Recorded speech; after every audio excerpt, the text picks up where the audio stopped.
आश्विन मास के कृष्ण पक्ष की पितृ एकादशी इंदिरा एकादशी तिथि का प्रारंभ 9 अक्टूबर 2023 सोमवार को दोपहर 12:37 से हो जाएगा, जो कि 10 अक्टूबर 2023 मंगलवार को दोपहर 3:09 पर एकादशी तिथि समाप्त हो जाएगी। सूर्योदय व्यापिनी द्वादशी युक्त जो शुद्ध हरिवासर एकादशी रहेगी वो 10 अक्टूबर 2023 मंगलवार के दिन ही रहेगी। इसी दिन सभी भक्तजनों और माताओं बहनों को एकादशी का व्रत करना है तथा इस एकादशी व्रत का पारणा 11 अक्टूबर 2023 की सुबह 6:38 से लेकर के 8:38 के बीच में कर लेना चाहिए और एकादशी का श्राद्ध एक दिन पहले संपन्न होगा, क्योंकि श्राद्ध का समय मध्याह्न काल एवं अपराह्न काल माना जाता है। इसलिए मध्याह्न व्यापिनी जो एकादशी रहेगी वो एक दिन पहले यानी 9 अक्टूबर 2023 सोमवार के दिन रहेगी। भक्तजनों, माताओं बहनों, सादर जय श्री कृष्ण। हमारे YouTube चैनल में आप सभी का बहुत बहुत स्वागत है। मैं हूं आपके साथ आचार्य धर्मेंद्र शास्त्री। सबसे पहले आपको और आपके पूरे परिवार को इंदिरा एकादशी की बहुत बहुत शुभकामनाएं और बधाइयां। भगवान श्री लक्ष्मी नारायण जी का भरपूर आशीर्वाद निरंतर बना रहे। आप सभी सुखी रहें, स्वस्थ रहें, व्यस्त रहें और मस्त रहें। सदैव प्रगति तथा उन्नति को प्राप्त करते रहें। आज हम आपको पितृपक्ष की, श्राद्ध पक्ष की जो इंदिरा एकादशी है, जिसे पितृ एकादशी के नाम से भी जाना जाता है, इस एकादशी के संबंध में महत्वपूर्ण जानकारी देने जा रहे हैं। एकादशी व्रत आपको कब से प्रारंभ करना है तथा इस व्रत का पारणा आपको कब करना चाहिए और इस बार पितृपक्ष की एकादशी में क्या विशेष संयोग निर्मित हो रहे हैं तथा एकादशी में कौन कौन से महत्वपूर्ण नियमों का पालन आपको करना चाहिए।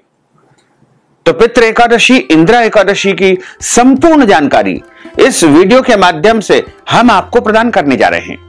आप सभी से अनुरोध है कि इस ज्ञानवर्धक वीडियो को अंत तक देखें और देखने के बाद अधिक से अधिक लोगों को शेयर भी करिएगा। विष्णु एकादशी गीता तुलसी विप्रधे नवः असारे दुर्ग संसारे षटपदी मुक्तिदायिनी। अर्थात श्री हरि भगवान विष्णु जी का पूजन करना, एकादशी का व्रत रखना, गीता जी का पाठ करना, तुलसी जी का पूजन तथा दर्शन करना, ब्राह्मण देवताओं की सेवा करना, उनको दान करना, उनको भोजन कराना, गौ माता की रक्षा तथा सेवा करना, ये 6 कार्य इस कठिन संसार सागर को पार करने हेतु मुक्तिदायक बताए गए हैं। पूरे वर्ष में 24 एकादशी आती है, लेकिन जिस साल अधिक मास या पुरुषोत्तम मास आता है उस साल इनकी संख्या 2 अधिक हो जाती है, यानी कुल मिलाकर के 26 एकादशी आती है। प्रत्येक महीने में 2 बार एकादशी आती है, एक कृष्ण पक्ष में, दूसरी शुक्ल पक्ष में। दोनों ही एकादशियों का भिन्न भिन्न महत्व हमारे धर्म ग्रंथों और पुराणों में बताया गया है।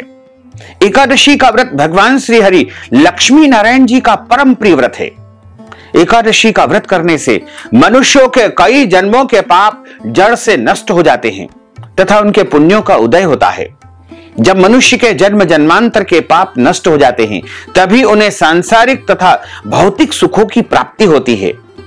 जो भक्तजन, माताएं बहनें एकादशी का व्रत करते हैं उनको भी इस एकादशी का व्रत करना ही चाहिए, और जो एकादशी का व्रत नहीं करते हैं या फिर कभी कभी एकादशी का व्रत करते हैं उन सभी भक्तजनों को इस पितृ एकादशी का, इंदिरा एकादशी का व्रत अवश्य करना चाहिए, क्योंकि पितृपक्ष में जो एकादशी आती है वो हमारे पूर्वजों को मोक्ष देने वाली एकादशी है। पितरों का उद्धार करने वाली एकादशी इसे बताया गया है। इंदिरा एकादशी या पितृ एकादशी का व्रत करने से हमारे जितने भी पितृ या पूर्वज नरक आदि सजाओं को भोग रहे हैं या फिर किसी कारणवश उनका मोक्ष नहीं हो पाया है या फिर हमारे घर परिवार में पितृ दोष है, तो हमारे पूर्वजों का उद्धार हो जाएगा, हमारे पूर्वजों को मुक्ति प्राप्त हो जाएगी और वो नरक लोक से देवलोक की यात्रा पर प्रस्थान कर जाएंगे। क्योंकि एकादशी का जो व्रत है वो कई जन्मों के पापों को नष्ट करने वाला व्रत है। और जब हम किसी परिजन के नाम से उनके निमित्त एकादशी का व्रत करते हैं या सर्व पितरों के नाम से एकादशी का व्रत करते हैं तो एकादशी का पुण्य उनको प्राप्त होता है और उनको मुक्ति प्राप्त हो जाती है। और हमारे घर परिवार में किसी भी प्रकार का यदि कोई पितृदोष है तो वो जड़ से नष्ट हो जाता है, क्योंकि अधिकतम जीवन में जो समस्याएं आती है वो पितृदोष के कारण ही आती है। पितृदोष के कारण पढ़ाई में उन्नति नहीं हो पाती है, पितृदोष के कारण अच्छी नौकरी नहीं मिल पाती है, पितृदोष के कारण नौकरी में पदोन्नति नहीं हो पाती है, और पितृदोष के कारण आमदनी नहीं बढ़ती है। पितृदोष के कारण आर्थिक, सामाजिक, पारिवारिक समस्याओं का सामना करना पड़ता है, और पितृदोष के कारण राजनीतिक क्षेत्र में भी कई समस्याओं का सामना करना पड़ता है। तो कुल मिलाकर के यदि देखा जाए तो जीवन में अधिकतम समस्याएं पितृदोष के कारण ही निर्मित होती है। इसलिए प्रत्येक मनुष्य का कर्तव्य होता है कि वो अपने घर परिवार के पितृदोषों को पहले समाप्त करे, और जब पितृदोष समाप्त हो जाएंगे तो जीवन की समस्याओं का समाधान आपको स्वतः ही प्राप्त हो जाएगा।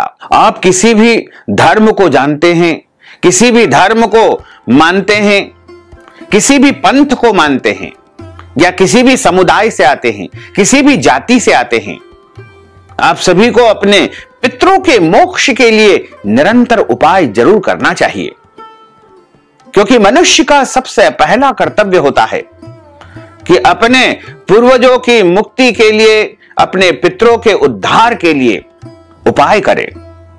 और पितृपक्ष के जो 16 दिन होते हैं उनमें पितृलोक के द्वार खुलते हैं, और पितृलोकों से हमारे सभी मृतक परिजन जो पितृलोक में निवास करते हैं वो वायु रूप में पृथ्वी पर आते हैं, और पृथ्वी पर आकर के अपने परिजनों के निवास स्थान, घर के आसपास वायु रूप में भ्रमण करते हैं। और जब उनके परिजन उनके निमित्त श्राद्ध करेंगे, तर्पण करेंगे, पिंडदान करेंगे, तो इससे उनको परम शांति प्राप्त होगी, तृप्ति मिलेगी, और जब उनको तृप्ति मिलेगी तब उनको मोक्ष की प्राप्ति होगी। इसीलिए पितृ एकादशी, इंदिरा एकादशी के दिन सभी को अपने पूर्वजों की मुक्ति के लिए, पितरों के उद्धार के लिए एकादशी का व्रत विधि विधान से करना चाहिए। साथ ही यदि आप अपने पितरों के निमित्त इस दिन पिंडदान करना चाहते हैं तो एक सर्वोत्तम पिंडदान आप करके अपने सभी जाने अनजाने मृतक परिजनों को, माता पिता को, सास ससुर को, या अन्य जो भी व्यक्ति आपके परिवार में स्वर्गवासी हो चुका है, मृत्यु को प्राप्त हो चुका है, उनकी आत्मा की शांति होगी। तो आपको बस करना यह है कि पितृ एकादशी मतलब 10 अक्टूबर 2023 मंगलवार के दिन यदि आप एकादशी का व्रत करते हैं तो बहुत अच्छा है, लेकिन नहीं भी करते हैं तो भी आपको पितृ एकादशी के दिन सुबह जल्दी स्नान करने के बाद पितरों को कुशा और काले तिल से जलांजलि अर्पण करना है। तथा मध्याह्न काल में, मध्याह्न काल का अर्थ होता है दोपहर 11:30 से लेकर के दोपहर 12:30 के बीच में आपको बस एक पिंड बनाना है, और यह पिंड आपको काले तिल और गुड़ से बनाना है। बस आपको कुछ काले तिल लेना है, लगभग 100 ग्राम काले तिल आपको लाना है, और 100 ग्राम गुड़ लाना है, और दोनों को अच्छी प्रकार से या तो चूरा बना करके पीस करके और पिंड बना लेना। और यह पिंड आप अपने घर के दक्षिण दिशा की तरफ मुंह करके बैठ जाइएगा, और यदि संभव हो तो एक चौकी के ऊपर अपने पितरों का चित्र सफेद कपड़े के ऊपर स्थापित कर दीजिएगा। उनके सामने धूप दीप लगा दीजिएगा। फल का भोग इस दिन आपको अपने पूर्वजों और पितरों को लगाना है, क्योंकि एकादशी के दिन अन्न का भोग नहीं लगाया जाता है, चावल का भोग नहीं लगाया जाता है। इसलिए आप उनको इस दिन फल का भोग लगाएं, धूप दीप सामने उनको करना है, और पहले जलांजलि यानी कुशा से आपको थोड़ा सा जल उनको अर्पण करना है। उसके बाद हाथ की अंजलि में जैसे हम संकल्प लेते हैं उसी प्रकार हाथ के मध्य भाग में थोड़ा जल रखें, और जल रख करके उसके ऊपर जो काले तिल और गुड़ से आपने पिंड बनाया है, उस पिंड को हाथ में रख करके 3 बार आपको बोलना है, ओम विष्णवे नमः, ओम विष्णवे नमः, ओम विष्णवे नमः। बस इस प्रकार आपको बोलना है और आप अपना नाम और गोत्र का उच्चारण कर लीजिएगा। फिर आपको यदि किसी विशेष परिजन को, माता पिता को, पत्नी को या अन्य किसी भी मृतक व्यक्ति को उस पिंड को दान करना है, तो उनका नाम गोत्र यदि याद है तो वो बोल लीजिएगा। और यदि आप अपने समस्त पितरों को समर्पित करना चाहते हैं तो आप बोलिएगा कि सर्व पितरों को, यानी सभी पितरों को। और गोत्र यदि नहीं याद है तो आप अपने गोत्र को ब्रह्म गोत्र बोल सकते हैं, यानी प्रत्येक मनुष्य ब्रह्मा जी की सृष्टि से उत्पन्न हुआ है, इसलिए मानव मात्र का गोत्र ब्रह्म गोत्र माना जाता है। तो आप ब्रह्म गोत्र बोल करके कहिएगा कि यह पिंड में अपने समस्त पितरों को समर्पित करता हूं और वो इस पिंड को प्राप्त करके तृप्त हो जाए और उनका मोक्ष हो जाए तथा भगवान नारायण का सानिध्य उन्हें प्राप्त हो।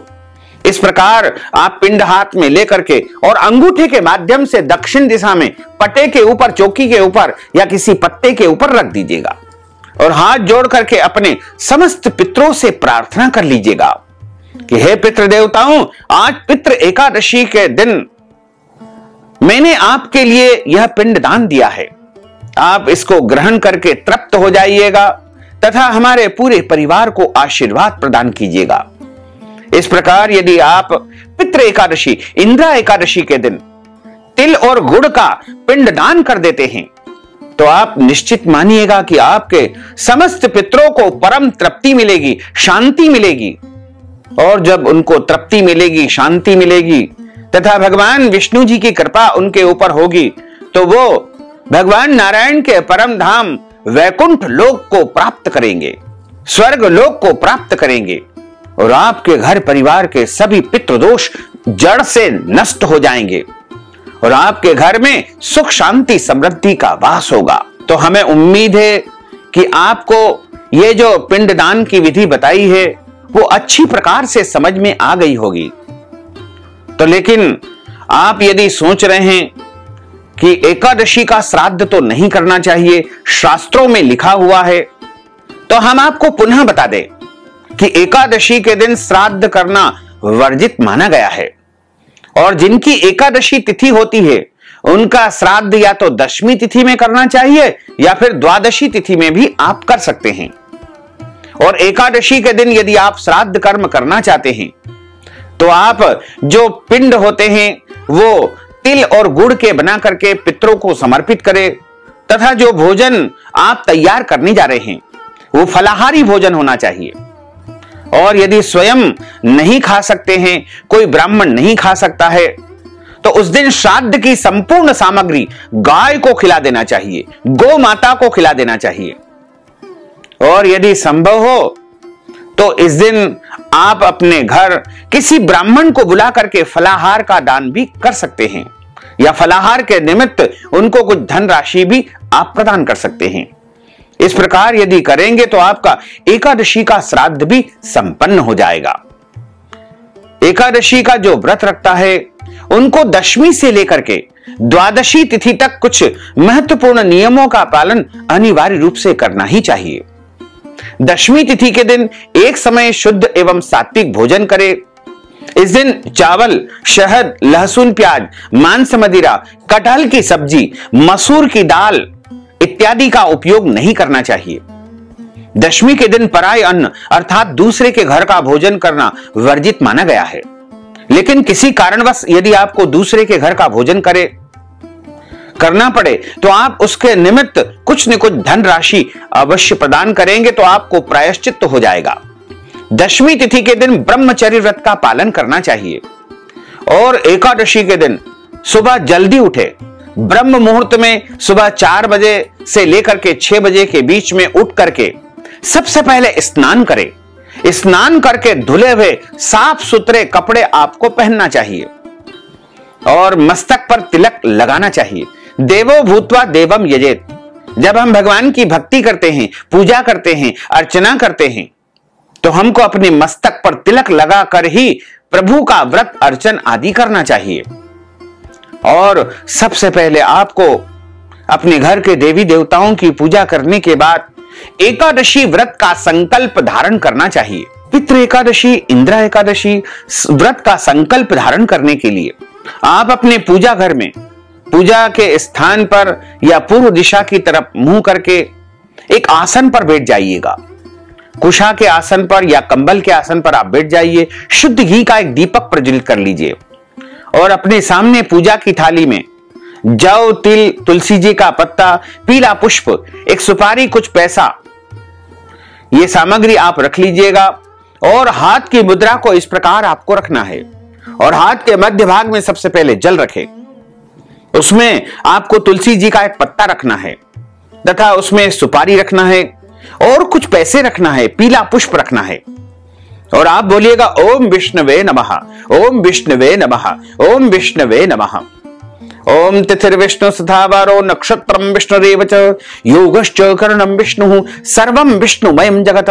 ओम विष्णुर्विष्णुर्विष्णुः श्रीमद्भगवतो महापुरुषस्य विष्णोराज्ञयः प्रवर्तमानस्य अद्य श्री ब्रह्मणोन्हि द्वितीय परार्धे श्री श्वैतवारः कल्पे वैवस्वत मन्वन्तरे अष्टाविंशतितमे कलियुगे कलि प्रथम चरणे भूर्लोके भारतवर्षे भरतखंडे जम्बूद्वीपे आर्यावर्तांतर्गत ब्रह्मवर्तेक देशे अवंतिकायाम विशाला क्षेत्रे मध्य प्रदेशे भोपाल मंडलांतर्गते ही आप जिस नगर में, शहर में, जिस राज्य में, देश में निवास करते हैं उसका नाम आपको यहां पर उच्चारण करना है।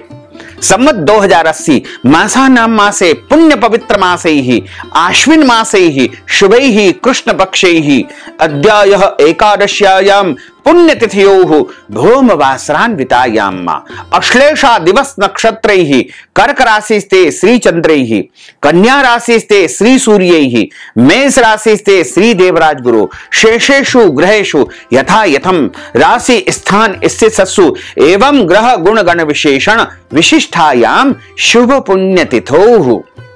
आप बोलिएगा मम आत्मनः, अपना नाम और गोत्र यहां पर आपको उच्चारित करना है। श्रुति स्मृति पुराणोक्त वेदोक्त फल प्राप्त्यर्थम संकल्पित कामना संसिद्ध्यर्थम लोके सभायाम राजद्वारे व्यापारे कृषि कार्य सेवा कार्य यश विजय लाभादि प्राप्त्यर्थम यह जन्मनि जन्मांतरे वा सकल दुरितोपशमनार्थम आदि देविक आदि भौतिक आध्यात्मिक त्रिविध तापोपशमनार्थम वात पित्त कफ जन दोष परिहारार्थम आदित्याद्यावाहित नवग्रह देवताः प्रसन्नार्थम सर्व देवताः प्रसन्नार्थम अप्राप्त लक्ष्मी प्राप्त्यर्थम प्राप्त लक्ष्म्यौश्चिरकाल संरक्षणार्थम सकल मन इच्छित कामना संसिद्ध्यर्थम अद्य दिवसे पितृ एकादशी इंदिरा एकादशी परमांग भूतानाम। अब आप यहां पर बोल लीजिएगा कि मेरे समस्त पितरों के मोक्ष के लिए, सभी मृत आत्माओं के उद्धार के लिए आज मैं एकादशी व्रत का संकल्प धारण करने जा रहा हूं।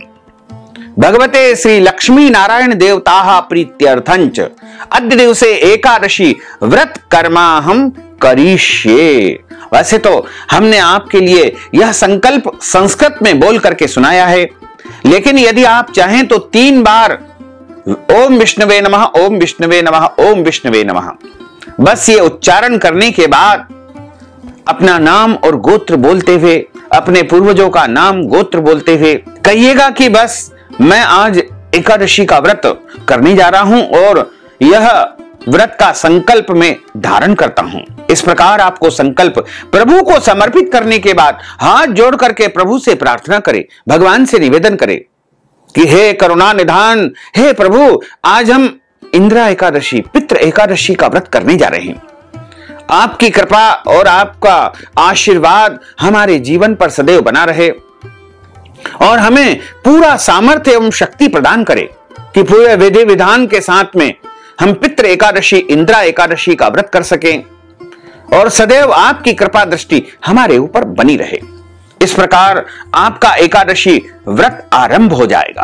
पद्म पुराण के उत्तरखंड के अध्याय 64 में श्लोक क्रमांक 34 में लिखा हुआ है, एकादश्याम निराहार स्थित्वाहम परेहनि भोक्ष्यामि पुंडरीकाक्ष शरणम में भवाच्युत। हे कमल नयन, हे वासुदेव, हे माधव, हे भगवान अच्युत, मैं एकादशी के दिन निराहार रह करके दूसरे दिन ही भोजन करूंगा। एकादशी के दिन सूर्य भगवान को अर्घ्य प्रदान करना चाहिए, माता पिता को प्रणाम करें, तुलसी जी का पूजन करें, गौ माता का पूजन करें। एकादशी के दिन किसी को भी अन्न नहीं खाना चाहिए, केवल फलाहार करें। सर्वोत्तम फलाहार गाय का दूध और फल माने गए हैं। एकादशी के दिन झूठ न बोले, क्रोध न करे, लड़ाई झगड़ा एवं वाद विवाद बिल्कुल न करे। एकादशी के दिन में सोना नहीं चाहिए, ब्रह्मचर्य व्रत का पालन करना चाहिए। दाढ़ी कटिंग एवं शेविंग भी इस दिन नहीं करवाना चाहिए, नाखून नहीं काटना चाहिए। किसी भी प्राणी का, किसी भी मनुष्य का आपको अपमान या अनादर एकादशी के दिन नहीं करना चाहिए। ईश्वर अंश जीव अविनाशी, प्रत्येक प्राणी में, प्रत्येक जीव में ईश्वर का वास माना गया है। एकादशी के दिन वैसे तो तुलसी पत्र तोड़ना वर्जित माना जाता है, लेकिन प्रभु की सेवा के लिए, भगवान की पूजा के लिए आप तुलसी जी से आज्ञा लेकर के, हाथ जोड़ करके प्रार्थना करने के बाद तुलसी जी का पत्ता तोड़ सकते हैं, कोई दोष नहीं है। लेकिन संभव हो तो एक दिन पहले ही तुलसी पत्र तोड़ करके आपको रख लेना चाहिए। तुलसी जी के पत्ते कभी भी बासी नहीं होते हैं, आप बार बार धोकर भी तुलसी जी के पत्ते का उपयोग कर सकते हैं, या चढ़े हुए जो पत्ते हैं उनको भी धो करके आप उपयोग कर सकते हैं, या फिर तुलसी जी के सूखे पत्ते या तुलसी जी की मंजरी या तुलसी जी का चूर्ण भी आप एकादशी व्रत में उपयोग कर सकते हैं। इसी प्रकार एकादशी के दिन किसी भी पेड़ पौधों को काटना या छांटना नहीं चाहिए। भगवान की सेवा के लिए, प्रभु की अर्चन के लिए आप पुष्प तोड़ सकते हैं, इसका कोई दोष नहीं है। पुष्प तोड़ने के नियम में यह बताया है कि बिना नहाए ही आपको पुष्प तोड़ना चाहिए, और तुलसी जी स्नान करने के बाद ही तोड़ना चाहिए, क्योंकि तुलसी जी साक्षात वृंदा लक्ष्मी का स्वरूप है और इनको बिना नहाए बासी स्पर्श नहीं करना चाहिए। और सभी पुष्पों को बिना नहाए इसलिए तोड़ा जाता है ताकि हम किसी प्रकार से उनका उपभोग या उनकी सुगंधि को ग्रहण न कर सके। वो केवल प्रभु की सेवा के लिए, प्रभु के उपयोग के लिए ही रहे। जो भक्तजन, माताएं बहनें पितृ एकादशी, इंदिरा एकादशी का व्रत करेंगे, वैसे तो सभी अपने अपने घरों में बाल गोपाल जी की, शालीग्राम जी की, लड्डू गोपाल जी की या लक्ष्मी नारायण जी की पूजा अर्चना करते हैं, लेकिन एकादशी के दिन विशेष रूप से एक चौकी या पटे के ऊपर भगवान लक्ष्मी नारायण या शालीग्राम जी या बाल गोपाल जी के श्री विग्रह की स्थापना करें और उनके सीधे हाथ की तरफ गेहूं की ढेरी के ऊपर तांबे का, मिट्टी का या अन्य धातु का, पवित्र धातु का कलश स्थापित करें। कलश में आम के पत्ते और नारियल रख करके स्थापना करें। सर्वप्रथम गौरी गणेश का दीपक जला करके पूजन अर्चन करें, फिर कलश का पूजन करें, फिर भगवान शालीग्राम जी का, बाल गोपाल जी का, लक्ष्मी नारायण जी का या राधा कृष्ण जी का पूजन अर्चन करें।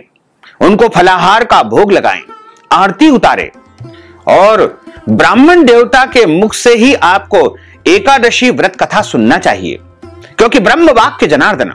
और कथा सुनने के बाद ब्राह्मण देवता को यथाशक्ति दक्षिणा भी आपको प्रदान करना चाहिए। एकादशी व्रत में पंचमेवा का फलाहार आप कर सकते हैं, सभी प्रकार के फलाहार का आप उपयोग कर सकते हैं। साबूदाना, मूंगफली दाना, आलू और अन्य जो भी शुद्ध सात्विक फलाहार है उनका आप उपयोग कर सकते हैं। यदि आपको कोई बीमारी है और आपको दवाई लेनी होती है तो आप फलाहार ग्रहण करके दवाई ले सकते हैं, कोई दोष नहीं लगेगा। इसी प्रकार यदि आपके घर परिवार में जन्म अथवा मृत्यु का सूतक लगा हुआ है या अचानक लग जाता है तो ऐसी परिस्थिति में भी आपको व्रत तो करना चाहिए, लेकिन भगवान का स्पर्श एवं पूजन कार्य आपको नहीं करना चाहिए। और जब हम द्वादशी के दिन या त्रयोदशी के दिन जब व्रत का पारणा किया जाता है, पारणा वाले समय पर हमको चावल का उपयोग अवश्य करना चाहिए, क्योंकि दशमी और एकादशी 2 दिनों तक निरंतर चावल का उपयोग भोजन में, पूजन पाठ में, किसी भी कार्य में नहीं करना चाहिए। यदि आपके घर में एकादशी का व्रत होता है या नहीं भी होता है, दोनों ही परिस्थिति में आपको चावल का उपयोग अपने घर में बिल्कुल नहीं करना चाहिए। लेकिन जिस दिन व्रत का पारणा किया जाता है, व्रत खोला जाता है, व्रत खोलने की विधि को ही पारणा कहा गया है। उस दिन देवअन्न यानी चावल का सम्मान हमको अवश्य करना चाहिए। यदि उस दिन कोई और व्रत हो, जिस दिन पारणा किया जाता है, उस दिन यदि प्रदोष का व्रत है या अन्य कोई भी व्रत है, तो आप फल या फलाहारी वस्तु से एकादशी व्रत का पारणा कर सकते हैं।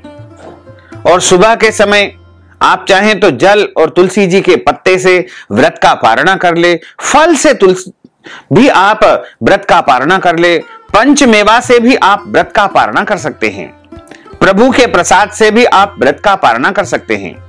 लेकिन पारणा आपको सही समय पर सुबह के समय सूर्योदय के बाद ही करना चाहिए। जब हम पारणा करते हैं उस समय ब्राह्मण भोजन करवाने का विधान है, लेकिन इतनी सुबह किसी ब्राह्मण को हम न तो बुला पाते हैं, न ही उनको सीधा सामान दे पाते हैं। ऐसी परिस्थिति में उस समय मानसिक रूप से मन में यह संकल्प कर लें कि हम पारणा के निमित्त ब्राह्मण देवता को आटा दाल चावल सीधा सामग्री दान करेंगे या नगद राशि देंगे या उनको भोजन करवाएंगे। यह मन में आप उसी समय स्मरण कर लेंगे तो भी आपको ब्राह्मण भोजन का पुण्य प्राप्त हो जाएगा। व्रत का पारणा जिस दिन किया जाता है उस दिन लहसुन प्याज मांस मदिरा और किसी भी प्रकार के अभक्ष भक्षण का उपयोग नहीं करना चाहिए। इस दिन भोजन में आपको चावल अवश्य खाना चाहिए। यदि संभव हो तो पारणा करते समय उसी समय चावल खा ले, यदि नहीं संभव हो तो भोजन के साथ चावल खा ले।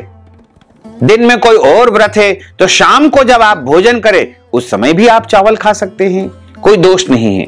लेकिन पारणा वाले दिन चावल अवश्य ही खाना चाहिए।